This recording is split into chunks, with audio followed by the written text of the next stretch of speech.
the topic of consciousness, which is very pertinent in this institution because we call ourselves consciousness-based education. So we have to understand what is consciousness, what is its implications in life, and where does it come from.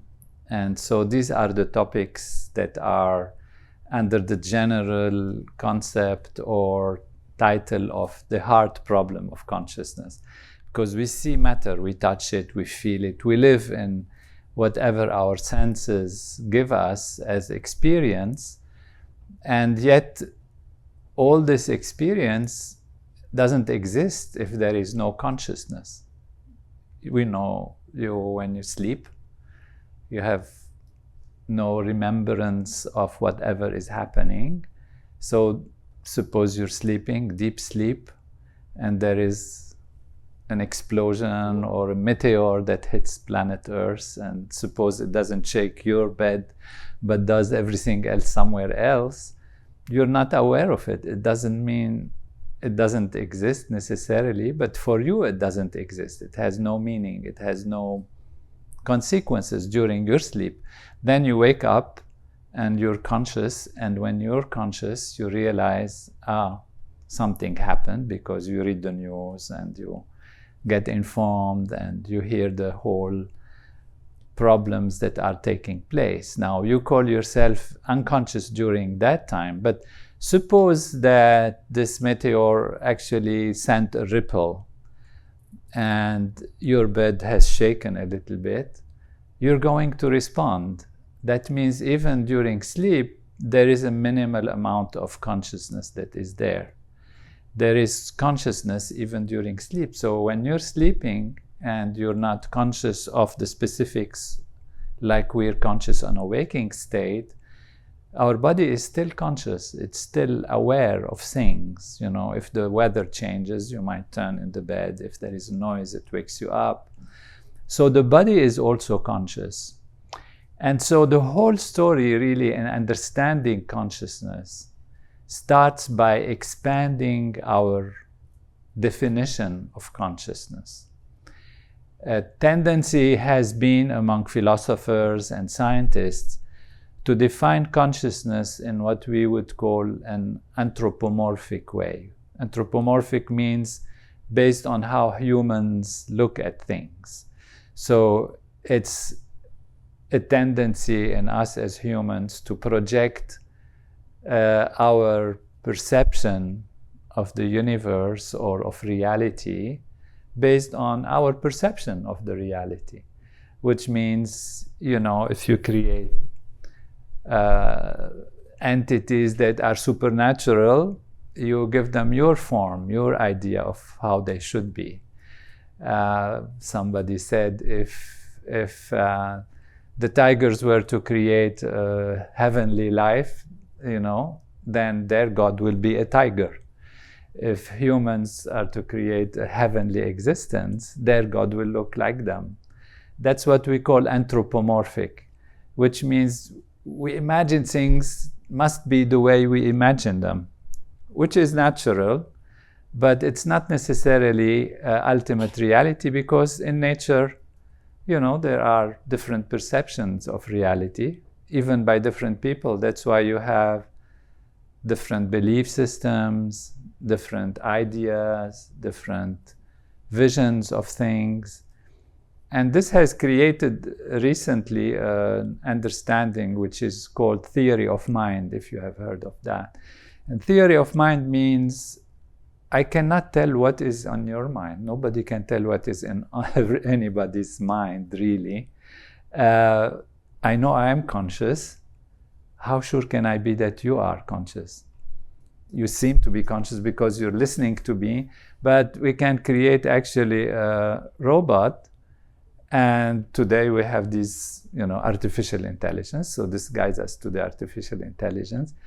And the artificial intelligence can look the same, and more they are. There are prototypes now that actually have skin texture and movement of the muscles in the face, and articulation and speech, and with artificial intelligence ability to think and actually produce sounds. they can completely look like us, you know. Imagine I could be a robot now, sitting, who knows? Can you guarantee I am not? You know, I am talking to you and I can see you and you see me, and I'm happy to answer your questions. And actually I know so much that you would be surprised how conscious I am. Can you guarantee I am conscious? Nobody can guarantee. So the theory of mind is that we project in our awareness what the mind of the other person is.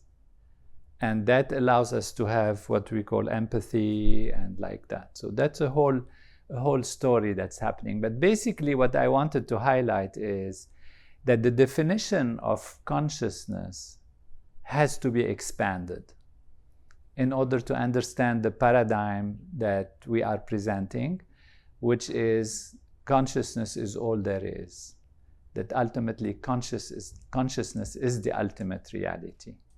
And if consciousness is the ultimate reality, how can you tell, a stone is conscious? It sounds ridiculous if we try to give to the stone the same kind of consciousness that we as humans have. So that's why this projection of my mind into the mind of a stone makes it impossible for me to accept that the stone has consciousness or is consciousness, in fact. And the reason is because I see the stone doesn't react like me, doesn't seem to listen, doesn't seem to be afraid, doesn't cry when it falls and breaks on the floor. It doesn't do the things I do, so it can't be conscious. It's impossible that it has any consciousness. And for a while, actually, humanity as a whole decided that even animals don't have consciousness. They absolutely don't have consciousness. That's why you can use them the way you like, you can kill them, you can do anything, because they're objects. And today we are shocked. It's like, oh gosh, what did they do? They were barbaric, humans were horrible, what they used to do. In some cases, I can say it's right, but it's because of misunderstanding of what reality is about, and isolating ourselves from the rest of the universe and putting the whole universe as in the center of our thinking of who we are and what we are and what the other things are, and separating our consciousness from the whole universe. Now, this leads to big problems. In philosophy, just to summarize again what Chris beautifully started explaining, we can ask, what is ultimate reality? Where are we coming from? What is it? It's all energy, unified field, we know, and in this institution is a very, very common discussion about the fact that molecules are made out of atoms, elementary particles are fluctuations of fields. Fields are of so many kinds, they are being more and more unified. Electricity and magnetism are not two different things. There is electromagnetic field, and then more and more unification, grand unification, and now the unified field theory. It's a theory, but it has its implication on so many levels. And if we accept that theory, we realize there is a field. And what is that field? This is the questions where we have to ask ourselves. Is it a field of energy, which means something physical, something material? Or is it maybe a field of consciousness? In philosophy, there was the dualism, which means there are two entities, two things. They are different. One is the spiritual side, the consciousness side, and one is the physical, material side of our existence. The problem with this is that how do they interact with each other? How does something non-material talk to something that is material? How is it possible? And then also the problem with that is that we have found that actually what happens on the mental and consciousness level influences the physiology, at the beginning we thought influences the physiology, and then we realized it's actually in a cybernetic continuum, which means whatever happens in the mind at the same time happens in the body at some level. For every thought, you have certain chemicals, certain electrical activity in the brain that happens. And for every electrical activity in the brain, it changes your thoughts and your feelings and all of that. So they are not two things. They must be the same thing. They are so intimately connected that there is no possibility that these are completely different. And also theoretically, how can you find the relationship between something abstract that is non-material and something material, physical, energy? So then scientists said, okay, we don't know where energy comes from. We say it's being created, maybe by a divine entity. And how does it happen? It's a mystery, so it stays a mystery. It's the overpowering, divine, mysterious, supernatural things. And then energy comes, and then it starts as energy, and gradually this energy, as we know, becomes elementary particles, and then atoms and molecules, and they get together, they create cells, and it gets complex, and then they create a nervous system, and then the nervous system, suddenly consciousness emerges. And that's what they call the emergent theory of consciousness, that consciousness is an immersion, something that emerges from matter. And so scientists got interested in consciousness because its implications are profound on our life. As we said, without consciousness, you know, if you feel you are in love, what is it to be in love if you don't have consciousness? Can you imagine yourself in coma and say, I am in love? You know, what does it matter to you in your coma that the whole universe loves you? You're in coma. You're not aware of anything. And the whole universe is so interested in you, but for you it doesn't mean anything. So without consciousness, we cannot experience love. Without consciousness, we cannot understand the universe. We cannot understand ourselves. We cannot understand others. We cannot feel. We cannot experience. So consciousness is absolutely essential and primary in our life. And this interest in science then came to study what is that important consciousness, because after all, to be happy means to be conscious of a certain state in which you feel good, there is well-being, there is sense of flourishing, sense of going, and things are going well in your life, and then you're happy. But that's an experience in consciousness. So happiness is an experience in consciousness. Well-being is an experience in consciousness. Love is a flavor of consciousness. Pain is a feeling in consciousness. You know, you can do surgery on somebody, you know, cut them open and to do something, and they're unconscious. So there is no pain. There is no experience. What you do is anesthesia. You knock them out. You knock their consciousness out. So the scientists are very interested in consciousness. And now for like in the recent 25 years or so, or even 30 years, science has become very seriously interested in consciousness. It used to be a topic that you actually don't want to talk about. When I was in my studies at the different universities, everybody talked about consciousness quietly, but nobody dared to talk about it loudly, because you will lose your ability to get tenured and to get a profession and to get, it's like these guys are crazy, they talk about something esoteric. And today they say, if you want to be tenured, you have to talk about consciousness. You have to address that topic, which everybody is really interested in. So 25, 30 years of study and interest in consciousness has led to practically nothing in terms of how can matter create consciousness? How can the physical universe create consciousness? So this theory that, okay, dualism, the both exist, doesn't work. Only one thing exists, they call it monism, which means mono, one only, like stereo and mono. Stereo is you have many, and mono is one only, one sound. So monism means only one thing actually is the ultimate reality. Only one thing exists as an essential aspect of reality. And since we are sure that the physical universe exists because we touch it, we feel it, we live through it, it must be the physical reality that exists.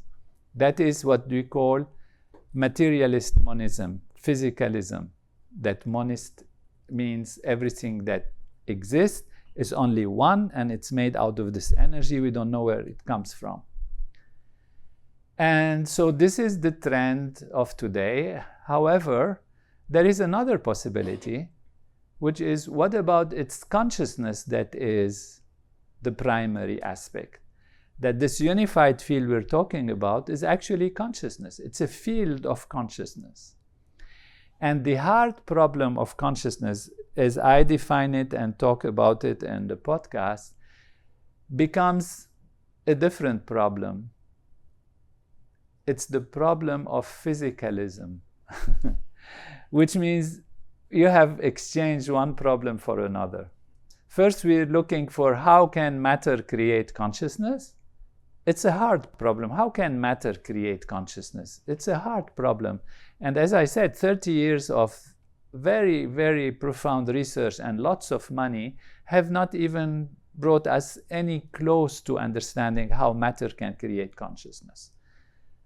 Now, that's the hard problem of consciousness, because everything is physical. So how can consciousness emerge from something that is material? Now, when the Vedic tradition says, Vedanta says, Maharishi says that consciousness is primary, consciousness is all there is, we have exchanged a hard problem of consciousness with another problem. How can the physical exist? If consciousness is all there is, how come we see things, we experience things as physical, as material? We can calculate them, we can measure them, we can weigh them, we know they are there. So you have to explain how consciousness appears as matter or is matter. And so this is the topic that I have taken to resolve, and therefore offer a theory of reality based on consciousness, and then trying to see how consciousness appears as matter in a way that is logical, makes sense, and doesn't contradict normal findings in society, in science, in understanding the universe. Okay, so that is our main topic, and it starts with the definition of consciousness. Again, it brings me back to the anthropomorphic idea, which means the problem we have is that we define consciousness as being conscious like a human being. But consciousness has a range of possibilities. So how I define consciousness is any sensing, experiencing, responding, interacting with anything by anything is part of consciousness. Okay? So, you take the stone, which is our hero today in the discussion, and we drop the stone on the floor. We leave the stone. Why does it go to the floor? Because of gravity. Okay? So we are saying it has sensed gravity. If it hasn't had an interaction with the field of gravity, it would not fall on the floor, right? Now immediately you're saying, come on, wait. What are you talking about? It has sensed gravity. Because immediately in your mind, you're going to think, when he said sense gravity, it's like I sense gravity when I jump from the 3rd floor. Don't do it, of course, but let's say from the 1st floor on the... I sensed gravity. I felt myself falling. I realized I'm falling. I'm aware I'm falling. I'm afraid I'm going to break my legs. And when I come there, I get, if it's too high, I get pain and pressure and all of that. And that's what sensing means. And therefore, obviously, the stone falling doesn't sense all these things. And therefore, it's not sensing. Well, that's because your definition of sensing is anthropomorphic. Means it depends on your idea of what sensing means. And what we're saying is we're expanding the definition of sensing to say just reacting, just interacting. So the stone has no idea that it is a stone, absolutely no self-consciousness. It has no sense of being an entity. It has no idea of what gravity is. By the way, as humans, it took us a while to understand what gravity is, and still we grapple with it anyway. So we imagine we know what gravity is. Okay, we know to some extent, but before Newton and all the scientists and all started to analyze gravity, and Einstein and all these things about general relativity and the curvature of time and space and all of this, people thought that the stone goes because it has a nature to go to the lowest level of its existence. So there is something in it. Anyway, this is between parentheses. So the stone doesn't know anything about gravity at all. It's just the most meager, the most simple, the lowest level of just responding to an attraction. That means it has that little tiny amount of consciousness. See, that's the key point that will make a difference in coming into thinking about artificial intelligence and all the other aspects of consciousness, whether it's conscious or not, etc. And when you read the literature and the discussions that are happening about artificial intelligence and consciousness, it's all based on anthropomorphic. It's a big word, but it helps.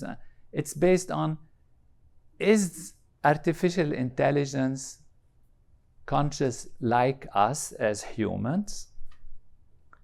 That's the big question.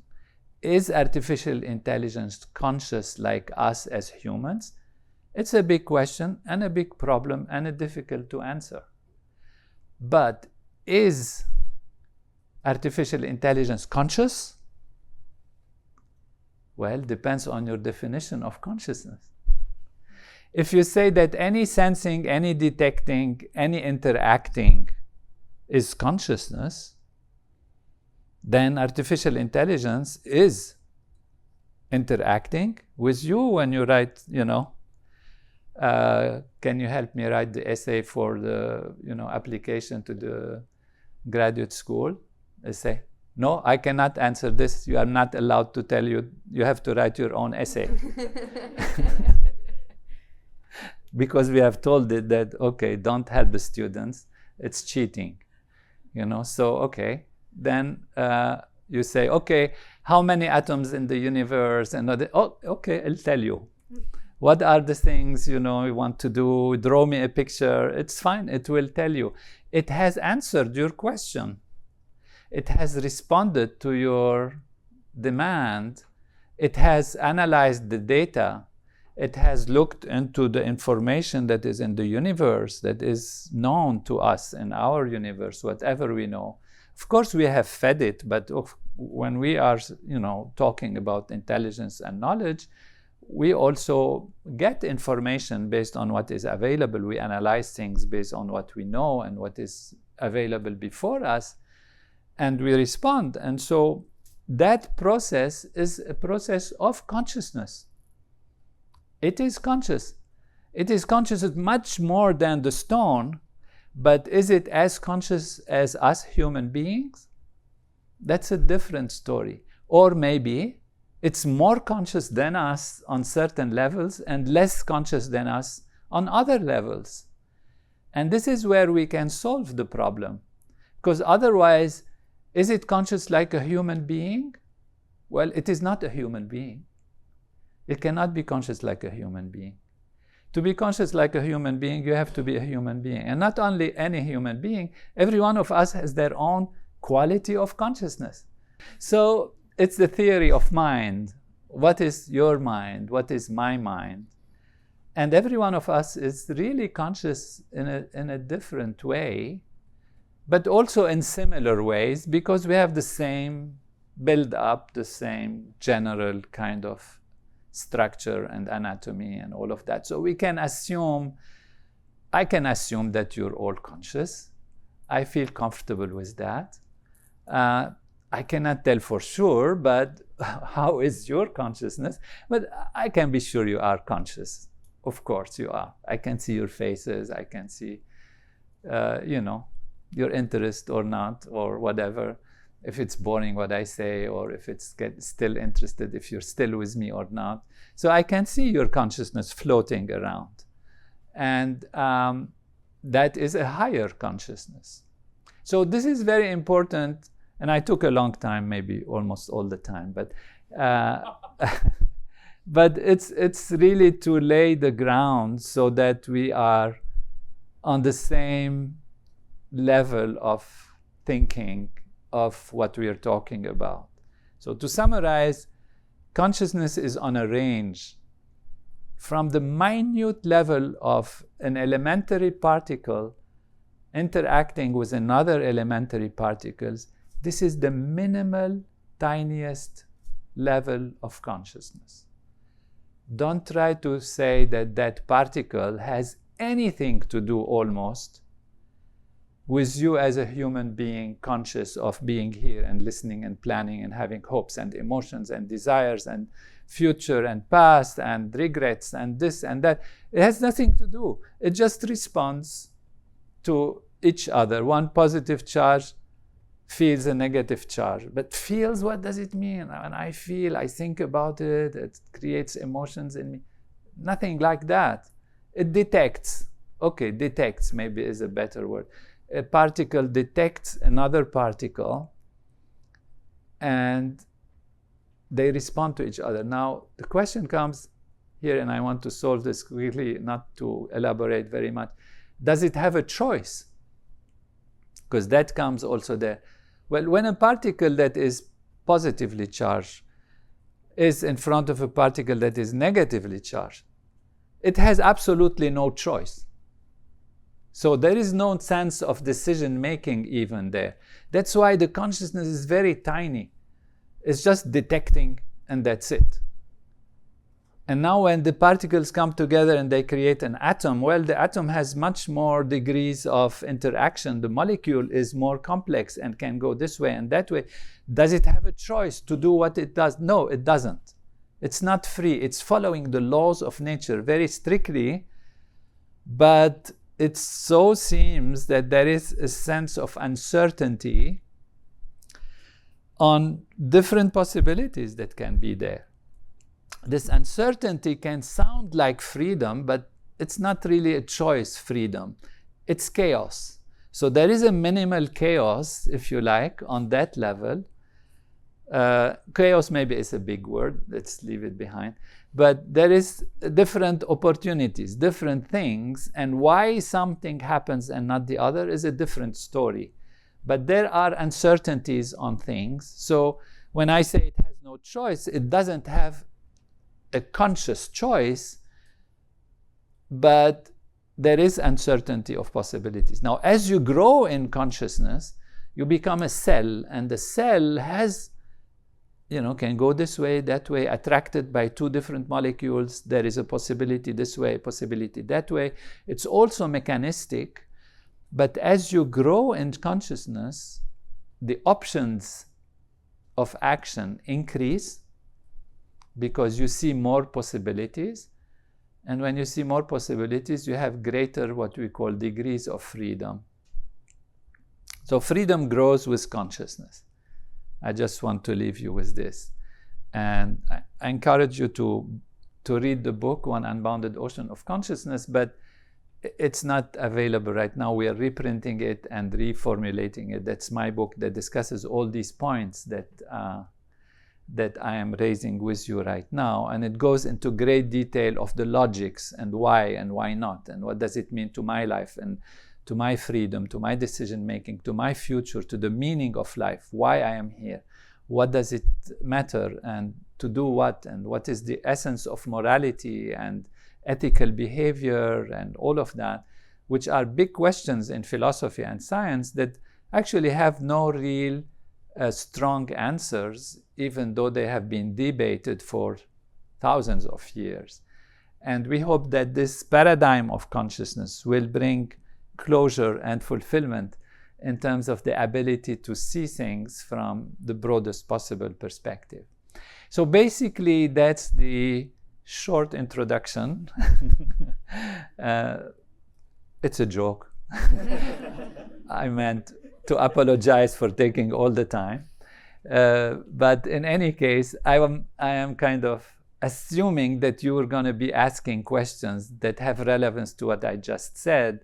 So in a way, my theory of mind is that your minds were going to ask these questions, so I tried to answer them before you ask them.